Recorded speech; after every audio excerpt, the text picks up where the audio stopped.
수 없는 보이지 않는 끝도 없는 막막함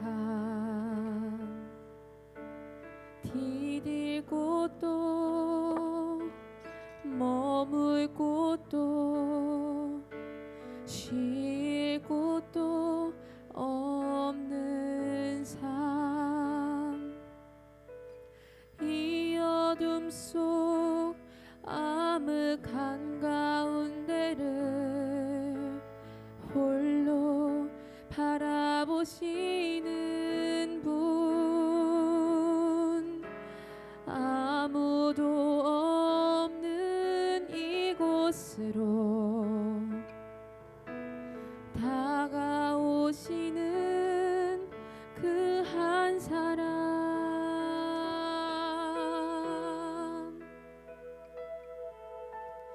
예수 예수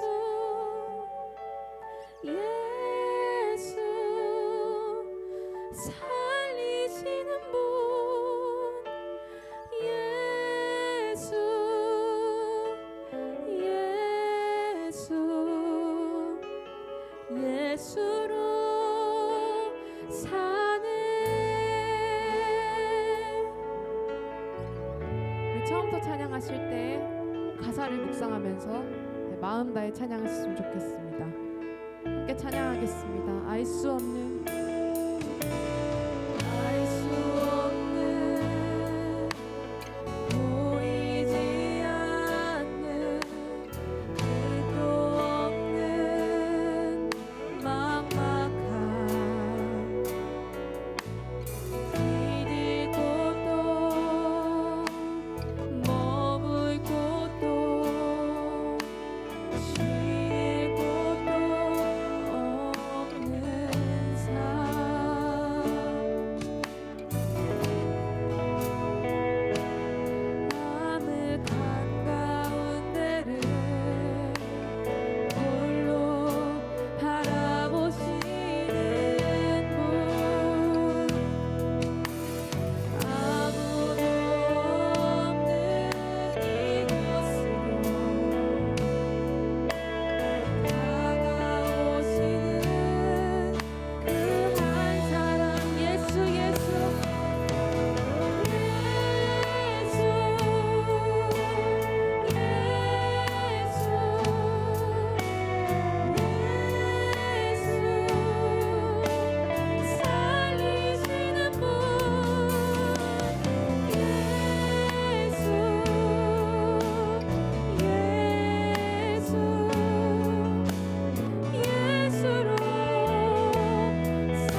오늘 이 시간 청년교회 예배에 나오신 모든 분들을 환영하고 축복합니다.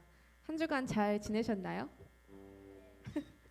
함께 마음 모아 다 같이 찬양하실 때 주님께서 우리의 목소리를 들으시고 우리의 마음에 찾아오실 줄 믿습니다.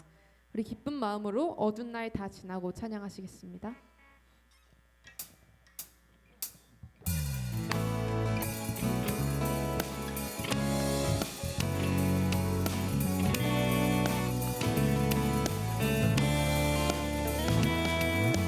어두운 날 다 지나고 그가 출발하니 쓰러져 가는 우리 영혼 주가 붙잡아 주시니 우리 쉬지 않으리 이 길의 끝이 있으니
주님께 찬양을 드립니다.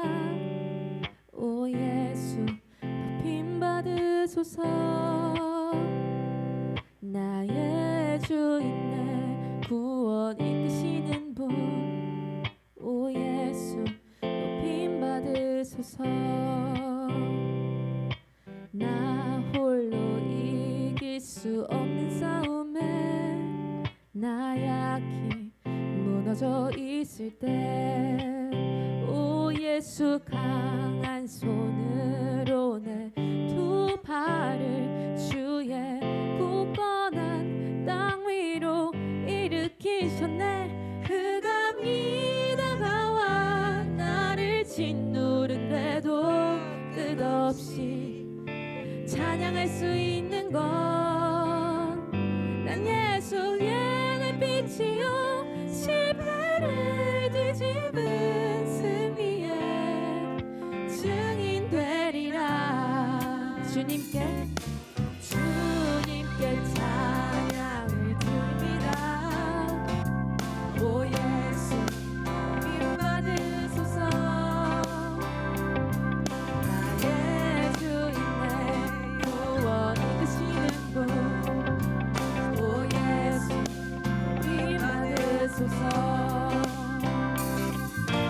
나 홀로 이길 수 없는 싸움에 나 약히 무너져 있을 때, 오 예수 강한 손으로 두 발을 주의 굳건한 땅 위로 일으키셨네. 흑암이 다가와 나를 짓누른데도 끝없이 찬양할 수 있는 것, 난 예수의 내 빛이요 실패를 뒤집은 승리의 증인 되리라. 흑암이 다가와 나를 짓누른데도 끝없이 찬양할 수 있는 것, 난 예수의 빛이요 승리의 증인 되리라. 아멘.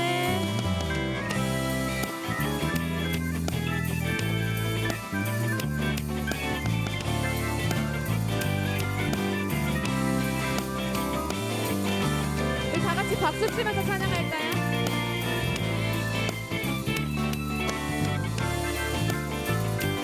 함께 고백하겠습니다. 난 주 안에,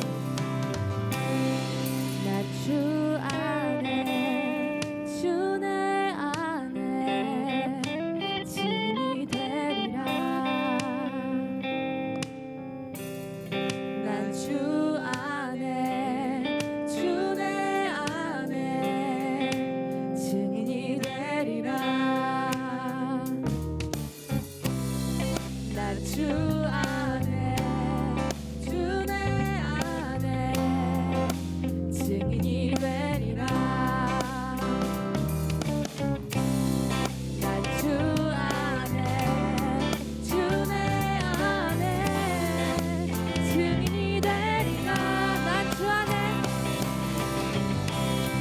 난 주 안에, 주 내 안에 증인이 되리라. 흑암이 다가와 나를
영광의 박수 올려드리겠습니다.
예수로 사네 예수로 사네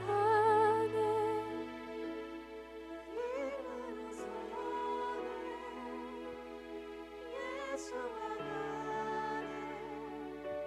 그의 길로 걷네 그 안에서 보니 그 영광을 보네 예수로 예수의 삶으로 살 아멘. 시간 함께 기도하면 좋겠습니다. 세상이 주님을 알지 못하고 방황할 때 내가 먼저 예수님의 길을 걷고 예수님의 삶으로 살면서 나를 통해 주님의 영광이 드러나는 삶을 살게 해달라고 함께 기도하시겠습니다.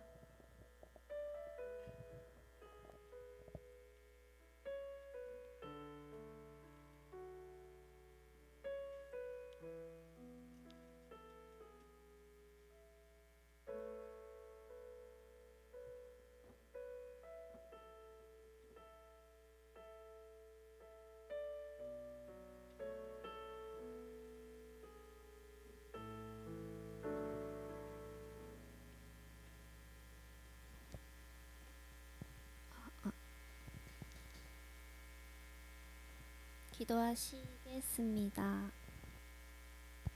사랑과 은혜가 충만하신 하나님 아버지, 모든 상황 속에서 사랑으로 이끄시어 우리 청년들이 거룩한 주일 기쁨으로 예배드리게 하심 감사합니다. 오늘 드려지는 이 예배가 거룩하신 하나님께 온전히 드려지는 예배 되게 하시고 우리의 삶 속에 은혜와 감사가 회복되는 귀한 시간 되게 하여 주세요. 주님, 저희는 매번 다짐하고 넘어지기를 수없이 반복하고 각자의 상황들을 핑계 삼으며 주님의 음성을 뒤로한 채 도망치는 연약한 죄인임을 고백합니다. 내 삶을 우선순위에 두어 주님의 진리를 외면한 채 살아온 우리의 죄를 주님의 보혈로 씻어주시고 살아가며 생기는 걱정들과 두려움을 모두 하나님께 맡기고 주님의 말씀으로 지혜롭게 헤쳐나가게 해주세요. 이 시간 귀한 말씀 전하시는 김철현 선교사님과 성령님께서 함께 하시어 권세 있는 말씀을 선포하게 하시고 이 말씀을 듣고 새겨 그리스도의 향기를 남기며 한 주간을 살아내는 우리 청년들이 되게 하여 주세요. 이 모든 말씀 거룩하신 예수님의 이름으로 기도드립니다.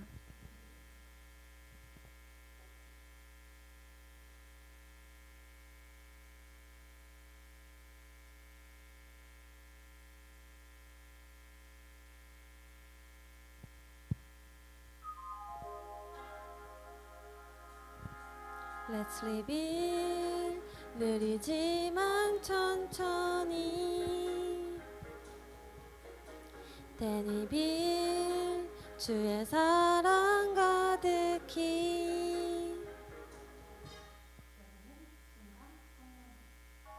오늘도 오후 예배 참석해주신 모든 분들 주님의 이름으로 환영하고 축복합니다. 시험 기간인가요? 사람이 많이 없어가지고 다음 주에는 많이 올 수 있도록 모두 기도 부탁드리고요. 오늘 김철현 선교사님이 이제 설교해 주시러 나오실 텐데 먼저 감사의 말씀 드리고요. 감당하시는 모든 선교와 사역 위에 하나님의 평강이 가득하시길 기도하고 축복합니다. 오늘 예배 후에는 예린마을 주간으로 2부 순서가 있고요. 2부 순서 후에는 이장 모임이 옆에 요한실에서 있습니다. 그리고 저희 다음 주에 김영석 권사님과 쿠킹 클래스 이제 마들렌 만들기가 있는데 아직 참여 신청 안 하신 분들은 다음 주 금요일까지 최소연 회장님한테 연락 주시면 되고 회비는 5,000원입니다. 김태환 청년 결혼식이 27일 다음 주 토요일에 있어서 차량 신청하실 분들은 오늘까지 임원단이나 마을별로 신청 부탁드립니다. 그리고 또 다음 주 지나면 벌써 5월이어가지고 또 축복기도회가 있는데 저희가 5월 1일 이제 수요일 날 새벽 5시에 특송이 있습니다. 많은 분들 참여 부탁드리겠습니다. 이제 김철원 선교사님 나오셔서 함께 가기란 제목으로 설교 진행해 주실 텐데 오늘 또 출국하시는 일정 가운데서 바쁘실 텐데 저희한테 귀한 말씀 전해 주시려고 와주셨습니다. 나오실 때 큰 박수 부탁드리겠습니다.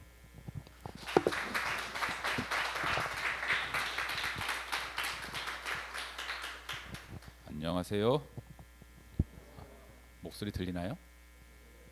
아, 마이크 상태가 아프리카하고 비슷한 것 같아서 예, 오늘 본문을 읽고 갈 줄 알았더니 안 읽고 와서 우리 같이 다니엘서 1장 1절부터 7절 말씀 같이 봉독하겠습니다. 제가 한 절 읽고 여러분이 한 절 읽는 수로, 그리고 마지막 절은 함께 읽겠습니다. 유다 왕 여호야김이 다스린 지 3년이 되는 해에 바벨 왕 느부갓네살이 예루살렘에 이르러 성을 에워쌌더니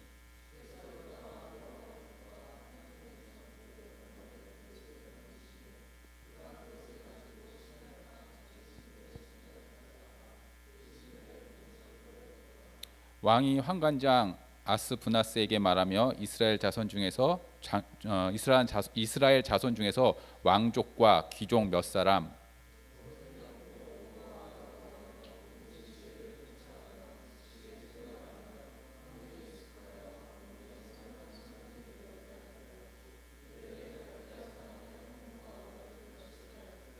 또 왕이 지정하여 그들에게 왕의 음식과 그가 마시는 포도주에서 날마다 쓸 것을 주어 3년을 기르게 하였으니 그 후에 그들은 왕 앞에서 서게 될 것이라.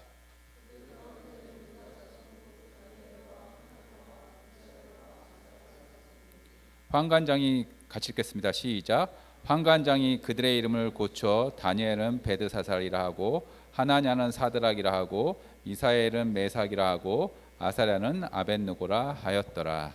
아멘. 이재용 목사님이 설교를 20분 하라고 그러더라고요. 그러더니 오늘 아침에 아까 오후에는 더 해도 된다고. 그래서 3장만 준비해 가지고 왔는데 무슨 얘기를 해야 되나 좀 고민입니다. 얼굴을 보니까 얼굴이 낯이 있는 사람도 있고 낯이 없는 사람도 있고 아예 처음 보는 사람도 있고, 그런데 이름은 하나도 기억이 안 나거든요. 이제 제가 아프리카 간 지 한 12년 됐는데 아프리카에 선교기 조금 하고 그리고 말씀을 나눌까 합니다. 아프리카는 교회가 참 많습니다. 우리보다 한국보다 선교 역사가 훨씬 더 깊고 오래되었거든요. 근데 그 아프리카의 교회가 참 많음에도 불구하고 삶에서 실천하는 교인들은 많지 않습니다. 제가 관리하는 유치원 교사 중에 또 아프리카의 문제가 미혼모가 참 많습니다. 남자가 사고치고 도망가는 경우가 참 많거든요. 그래서 미혼모가 있는데 그 초등학교 교사는 성공의 교인입니다. 그리고 여자 유치원 교사는 탄자니아 감리교의 교인입니다. 그런데 둘이 눈이 맞았습니다. 그래서 눈이 맞았는데 성공의 교사가 미혼이면 문제가 안 되는데 유부남이에요. 근데 눈이 맞았어요. 그래서 이 초등학교 교사가 그 여자 집을 계속 들랑달랑 거리는데 우리가 생각하면 이해가 안 되는 거잖아요. 근데 아프리카의 문화가 이슬람들하고 같이 있기 때문에 이슬람 사람들은 어떻게 한다고요? 돈만 있으면 여러 명의 부인을 둘 수가 있습니다. 그래서 교인임에도 불구하고 예수님을 믿는다고 그리스도인임에도 불구하고 그 문화에서 벗어나지 못하는 경우가 참 많습니다. 한국도 그렇긴 한데 물건을 훔치잖아요. 그러면 내가 물건을 훔쳤다는 것을 발각이 되면 먼저 누구한테 가서 잘못을 했다고 이야기를 해야 되죠? 주인한테 가서 내가 미안해 잘못했어 라고 이야기하는 게 상식적이잖아요. 근데 그 교인들도 역시 그런 일들을 하는데 자기는 어떻게 얘기하냐면 나는 하나님께 회개했기 때문에 그 사람한테 가서 미안하다는 말을 할 필요 없다라는 이상한 논리를 핍니다. 근데 우리 교회 한국에 있는 예전에도 우리 사람들이 대인과 대인과의 관계에서 이루어졌던 잘못들을 그 사람에게 사과하는 것이 아니라 나는 하나님께 회개했으니까 괜찮아 라고 생각하는 모습들을 갖고 있는 사람들이 많거든요. 그래서 그 옛날에 밀양이라는 영화가 그런 모티브로 만들어졌는데 밀양이라는 영화가 하도 오래전 영화니까 기억하시는 분도 없고 본 사람들도 없을 거예요.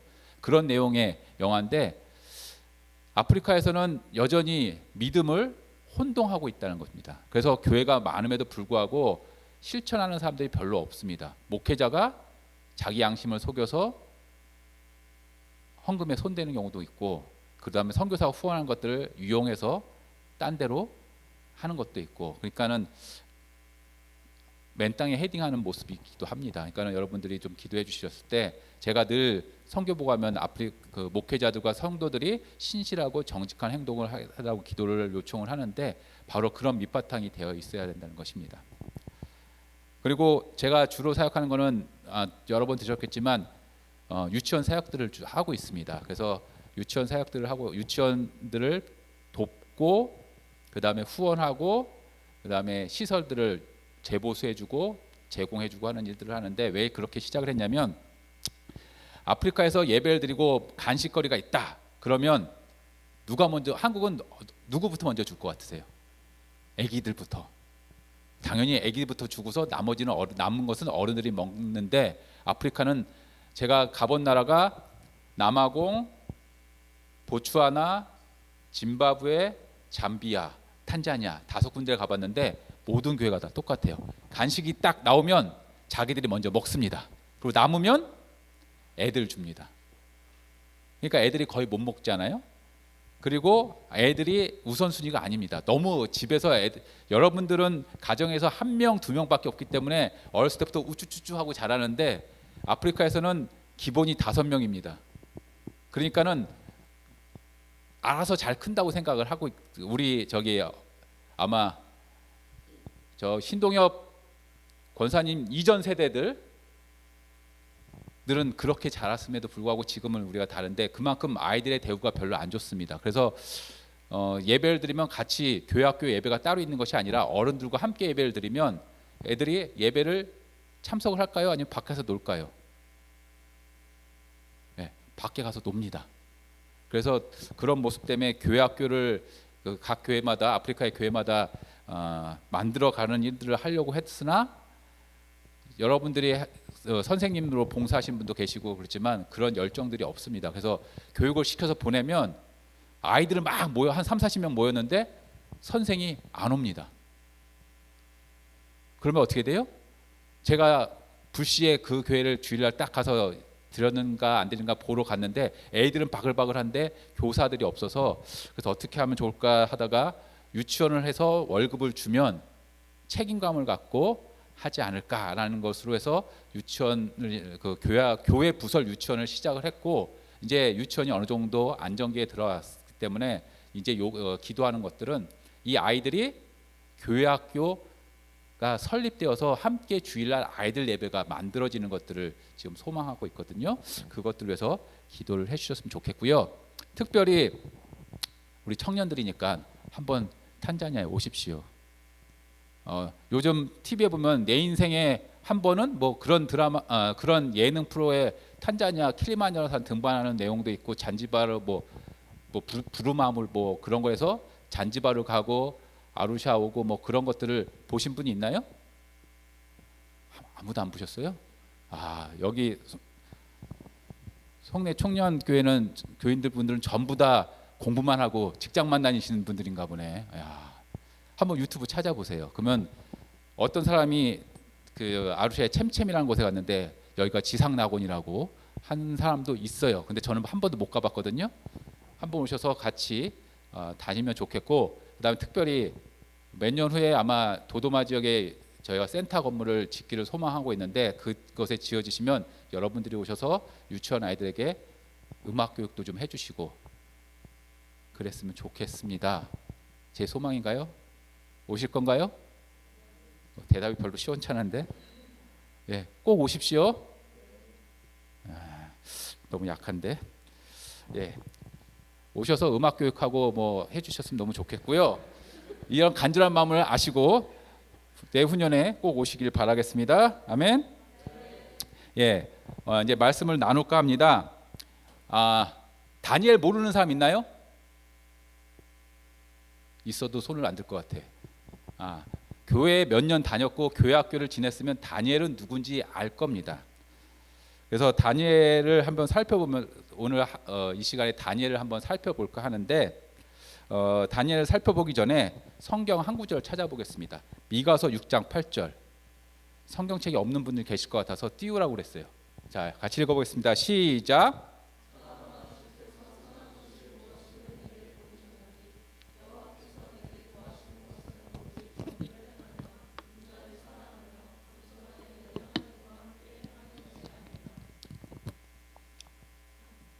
하나님께서 우리에게 요구하시는 것은 거창하고 대단한 것이 아닙니다.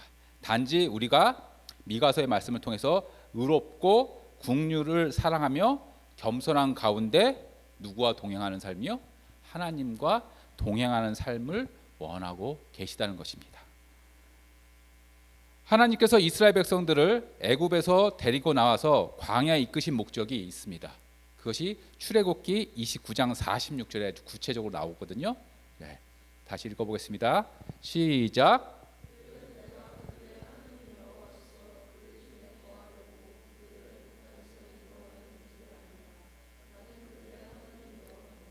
여호와로서 하나님 여호와로서 누구 중에 거한다고요? 누구 중에? 그들 중에? 그들이 누구죠? 이스라엘 백성. 그러면 지금을 말하면 우리 중에 거하기 위해서 우리를 불러냈다는 것입니다. 하나님께서 내가 그들 즉 이스라엘 백성 가운데 거하려고 그들을 애굽 땅에서 데리고 나왔다라고 이야기를 하고 있습니다. 그다음 한 구절 더 찾아볼게요. 예수님께서 이 땅에 오셨을 때 우리는 그 이름을 뭐라고 하죠? 아시나요? 누가 조곤조 소곤소곤 임마누엘 그러고 있습니다. 예, 백두산 같은데. 예, 마태복음 1장 23절. 예, 한번 읽어보겠습니다. 시작.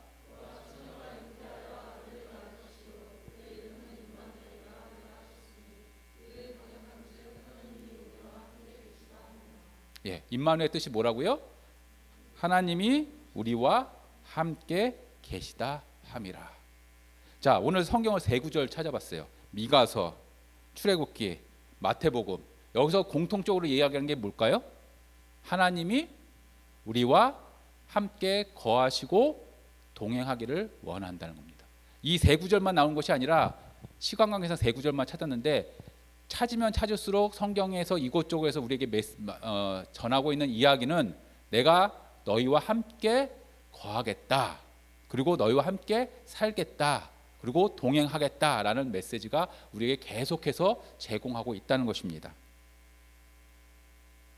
임마누엘이라는 이름처럼 하나님께서 우리에게 함께 계시기 원하시고 또한 하나님께서 죄로 인해 타락했던 사람을 다시 십자가의 피로 통해서 용서하시고 구원하셨을 때 바로 구원의 이유가 여기에 담겨져 있습니다. 내가 너희와 동행하겠다. 구원의 이유는 십자가의 부활의 이유는 바로 내가 너희와 함께 살고 싶다라는 이야기입니다. 우리는 구원받았다 그러면 현재 삶보다는 우리가 죽어서 천국 가는 그 삶에 포커스를 맞추는 경우가 되게 많습니다. 그런데 하나님께서 원하시는 삶은 너희가 죽어서 가는 천국도 중요하지만 이 땅에서 내가 너희와 함께 더불어 살겠다는 것에 포커스가 맞춰져 있다는 것입니다. 요셉은 하나님과 동행함을 통해서 누구죠? 원수 같았던 형제들을 사랑하게 되었고 또 수많은 생명들을 기근으로부터 그들을 구원할 수 있는 일을 했습니다. 모세도 하나님과 동행함을 통해 하나님의 권능과 살아계심을 온 세상 그 주변 민족들에게 알려주었습니다. 그리고 여호수아도 하나님과 동행함을 통해서 가나안 정복 전쟁을 승리로 이끌 수 있었습니다. 또 사사 중에 기드온은 어떻습니까? 하나님과 동행함을 통해서 300명의 용사로 미디안과의 전쟁에서 승리로 이끌어갔다는 것입니다. 그런데 우리가 하나님과 동행하는 삶이 어떤 삶인가라는 것을 우리는 알아봐야 된다는 것입니다.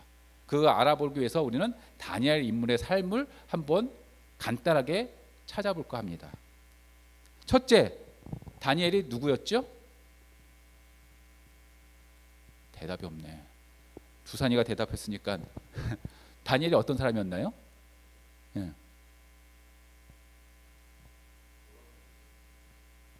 이렇게 어렵지? 당황하게 만들고 있어 나를. 이스라엘의 포로. 또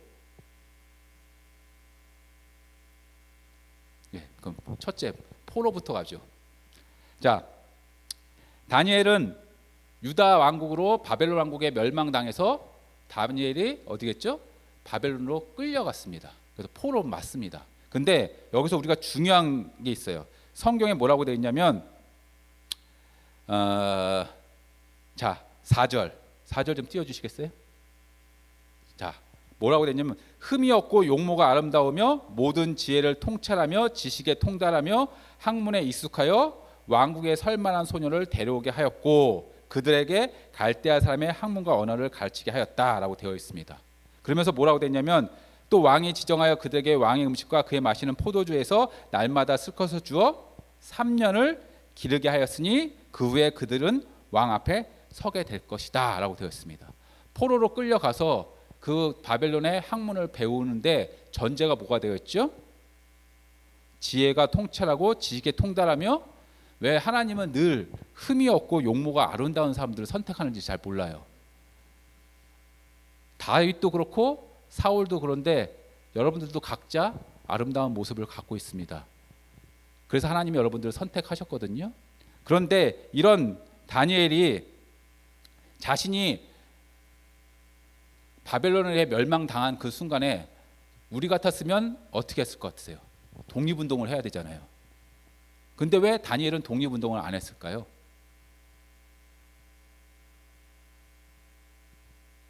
묵묵부답이네. 이스라엘의 멸망은 유다의 멸망은 하나님의 계획 아래 있었다는 사실을 다니엘이 알았기 때문에 하나님의 심판이기 때문에 굳이 독립운동할 필요가 없다는 것입니다. 자신이 독립운동이 아니라 자신이 어떤 신앙으로 살아갈 것인지가 중요하다고 생각을 했습니다. 그래서 다니엘은 어떻게 했죠? 왕이 제공하는 음식을 고기들을 거부하고 채소만 먹겠다고 이야기를 합니다. 그래서 환관장으로부터 열흘간의 시험을 통해서 얼굴이 헬쑥해졌는지 더 좋아졌는지를 판단하기 위해서 그의 삶이 결정되는 모습을 오늘 본문 뒤 후반부에 나오는데 그것처럼 다니엘은 어떻게 행동해야 될 것인지 알고 있었다는 것입니다. 내가 독립이 아니라 하나님의 말씀을 어떻게 지키며 살아갈 것인지를 알고 있었다는 것입니다. 근데 이스라엘 포로 중에 다니엘과 그 세 친구만 끌려갔을까요? 더 많은 포로가 끌려갔을 것입니다. 왕족과 귀족들 중에. 그런데 왜 믿음을 지킨 사람이 4명밖에 없었을까? 바로 그것은 자기 상황을 정확히 인지한 사람은 4명밖에 없다는 것입니다. 우리가 기억해야 될 것은 우리의 상황 속에서 내가 어떤 상황인지, 내가 누구인지 그것을 명확히 알아야 한다는 것입니다. 그걸 좀 고급적인 말로 바꾸면 나의 정체성이 무엇인지를 알아야 한다는 것입니다. 여러분의 정체성은 무엇입니까? 바로 그리스도인이라는 것입니다. 그것을 인지하고 출발을 해야 한다는 것입니다. 때때로 내가 그리스도인인지 깜빡깜빡하는 경우도 있지만 그 깜빡깜빡하는 경우를 최소한으로 줄일 수 있어야 한다는 것입니다. 두 번째 다니엘의 행동을 살펴보겠습니다. 그는 자신이 하나님의 믿는 자라는 사실을 드러냈습니다. 환관장에게 이야기를 했고 그 다음에 나중에 삶을 보면 어떻게 됐죠? 자기가 기도하는 것을 매일 하루에 3번씩 기도하는 것들을 멈추지 않았고 그리고 우상에 대해 왕에 대해서 왕이 만든 동상에 대해서 절하라고 했을 때 그것을 거부했다는 것입니다. 그것은 곧 자기가 누구인지 세상 사람들에게 알려 주었다는 것입니다. 여러분들은 여러분들 자신을 그리스도인인지 친구들에게 혹은 직장 사람들에게 알려 주십니까? 주사님만 고개를 끄덕이고 있네. 근데 그렇지 못한 사람들이 상당히 많다는 겁니다. 내가 그리스도인인지 사람들에게 밝히면 왠지 조롱하고 비난하고 야 기독교인이 기독교인이냐 개독교인이지 그런 말을 들을까 봐 무서워서 말 못하는 경우도 참 많습니다. 또 가면 직장 다니신 분들 계시죠? 손 좀 한번 들어보시겠어요? 몇 명 안 되네 의외로. 가면 회식 자리 가잖아요. 그러면 회식 자리 가면 뭐가 꼭 끼죠? 예, 술 고민을 합니다. 이건 마셔야 될까 말아야 될까? 뭐 그런 고민들. 웃는 거 보면 그런 고민들을 하시나 본데 근데 내가 그리스도인이라는 것을 드러냈을 때 우리는 행동도 달라져야 한다는 것입니다. 다니엘은 자기가 그리스도인이라고 이야기한 그 순간부터 행동이 달라졌습니다.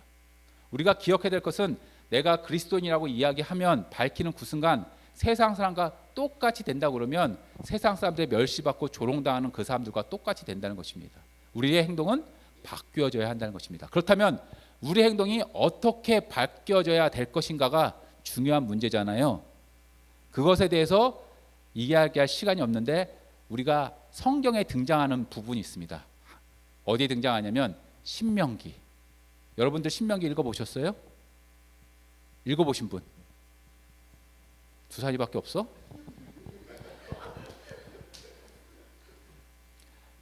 다른 성경은 나중에 읽어도 됩니다. 근데 중요한 것은 신명기가 34장밖에 없거든요. 34장이니까 1시간이면 다 읽을 수 있어요. 최소한 신명기만 3번 정도만 읽어보십시오. 그러면 하나님께서 원하시는 행동, 원하시는 삶이 무엇인지를 우리가 깨닫게 됩니다. 처음에 한 번 읽었을 때는 잘 이해가 안 갑니다. 뭐 이런 구절이 있어? 뭐 별 구절이 다 있거든요. 근데 한 번 더 읽으면 세 번째 읽으면 하나님이 원하시는 삶이 무엇인가, 무엇을 원하는가를 명확하게 알 수 있다는 것입니다.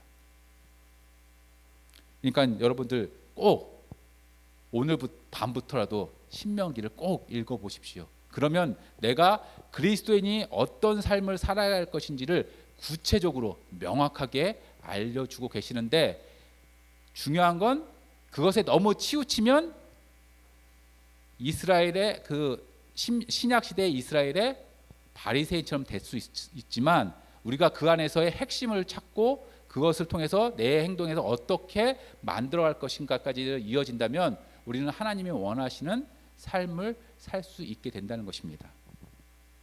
꼭 신명기 읽으시기 바랍니다. 아멘. 그런데 중요한 건 내가 그리스도인이라고 밝히는 그 순간부터 우리에게 찾아오는 것이 있습니다. 무엇일 것 같으세요? 두 사람 뭐 할 것 같아? 불편함, 또 유혹, 시험, 그런 것이 반드시 온다는 겁니다. 다니엘이 어떻게 했죠? 하루에 3번 기도하니까 그의 적들이 조서를 만들어서 왕에게 바치고 왕의 신상을 만들어서 절하라는 요구를 받습니다. 그래서 결국은 사자굴에도 들어갑니다. 그리고 다니엘의 세 친구는 어떻게 됐죠? 풀무불에도 들어갑니다. 그와 같은 시험이 우리 곁에 늘 있다는 것입니다.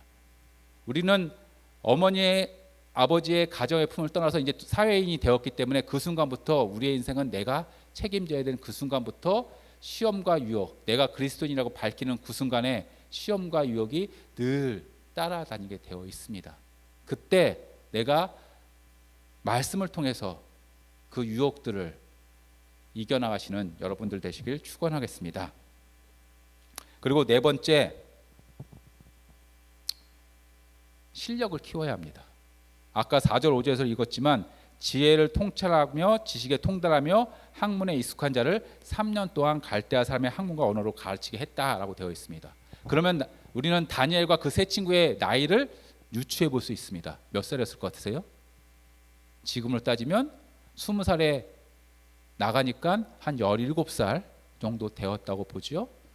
3년 동안 교육을 했는데 다니엘이 출세된 기반이 뭐였죠? 꿈을 해석함을 통해서, 느부갓네살 왕의 꿈을 해석함을 통해서 모든 지혜자의 어른이 되었고, 그 다음에 다니엘의 요청에 의해서 그의 세 친구가 지방일을 다스리게 했다라고 성경에 기록되어 있습니다. 그런데 중요한 건 다니엘이 왕조를 몇 번을 거쳤나요?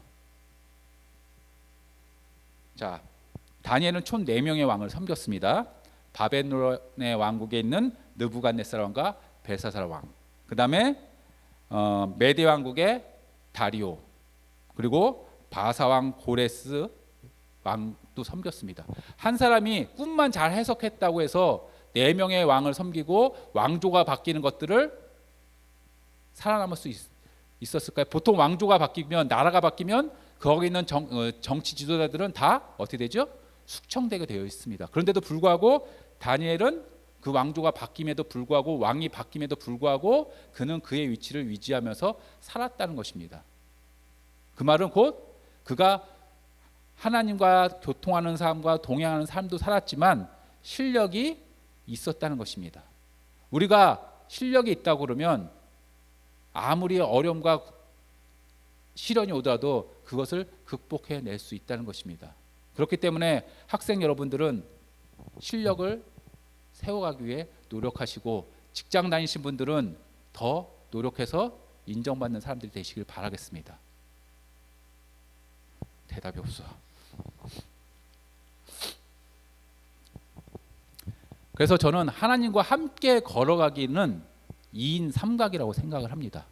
2인 3각을 잘 걸어가려면 어떻게 해야 되죠?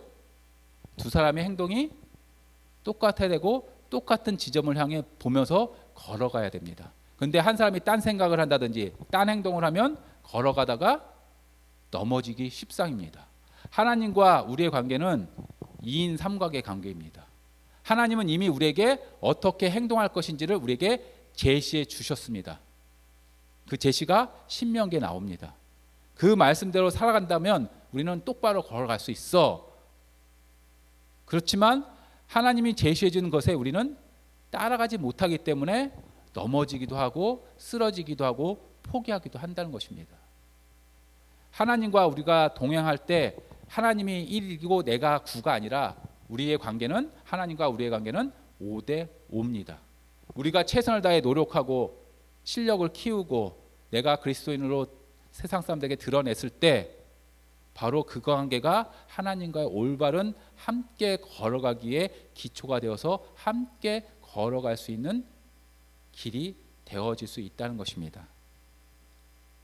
우리가 그 가이드를 잘 따라서 여러분들 삶에서 하나님으로부터 인정받으시는 여러분들 되시길 간절히 축원드리겠습니다. 아멘. 예, 기도하겠습니다. 하나님 아버지, 하나님은 우리와 동행하고 함께 머물기를 원하고 계십니다. 그런데 우리의 삶을 뒤돌아볼 때 그런 하나님의 원하심에 우리가 부응하지 못할 때가 너무나 많습니다. 어떻게 그리스도인으로 행동하고 살아가야 될지 모를 때도 너무나 많습니다. 주님, 우리가 신명기의 말씀을 통해서 어떻게 살아가야 될지, 어떠한 삶을 통해 그리스도인으로 드러나야 될지를 명확하게 깨닫게 하여 주시고, 우리가 그 삶에 동참하고 하나님과 더불어 걸어갈 수 있는 능력을 더하여 주시옵소서. 낙심하고 좌절하고 포기하는 삶이 아니라 내가 내 안에서 예수 그리스도를 믿고, 그리고 그 믿음을 통해 우리가 버릴 것은 버릴 수 있는 용기를 더하여 주시고, 그것을 통해 간절히 주님과 함께 걸어갈 수 있는 능력을 더하여 주시옵소서. 나는 나약하고 나는 힘이 없다고 말하는 것이 아니라 하나님은 우리에게 능력을 더해 주셨으니 그것을 믿고 나아갈 수 있게끔 주님께서 붙들어 주시고 함께하여 주시옵소서. 모든 말씀 예수님의 이름으로 기도드렸습니다.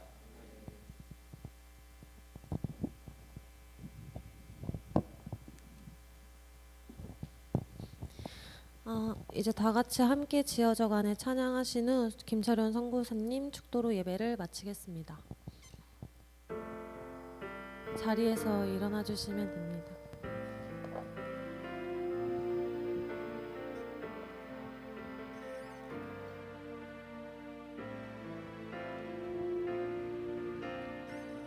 우리는 하나님의 자녀, 주 사랑 안에 우리 거할 때 주님 나를 사랑하신 것 같이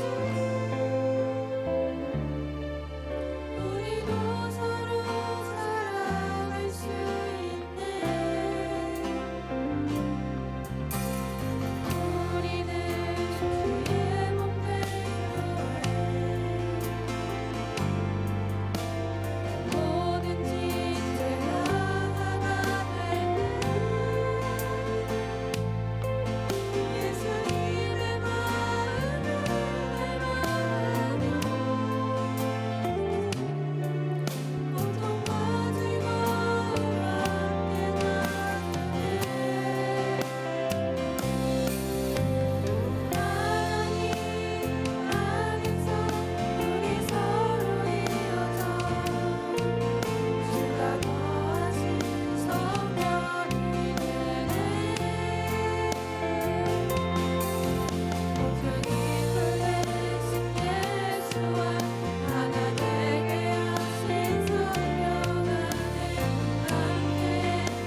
축도하겠습니다. 이제는 우리 주 예수 그리스도의 은혜와 아버지 하나님의 극진하신 사랑과 성령님의 감동 감화 동행하시는 은총이 오늘 함께 예배드리는 청년들 머리머리 위에 그들의 삶과 가정과 일터와 학교 위에 이제부터 영원토록 함께 하시기를 간절히 축원하옵나이다. 아멘.